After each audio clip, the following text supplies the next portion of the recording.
வாங்க டேஸ்டியான பொன்னாங்கண்ணி கீரை பருப்பு கூட்டு எப்படி செய்கிறதுன்னு பார்க்கலாம். எப்பயுமே இட்லி, தோசை, சப்பாத்திக்கு கிரேவி செய்கிறத விட்டுட்டு இந்த மாதிரி பருப்பு கூட்டு ஒரு தடவை வச்சு பாருங்கள்.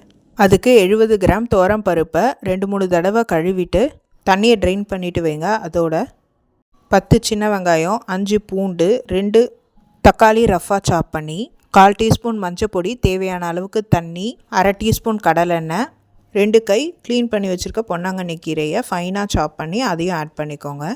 வீட்டிலேருந்து பறிச்சனால கீரை ரொம்ப ஃப்ரெஷ்ஷாக இருந்தது. அடுத்து 2 டீஸ்பூன் சாம்பார் பொடி ஆட் பண்ணி 5 விசிலுக்கு ப்ரெஷர் குக் பண்ணி எடுத்துக்கோங்க.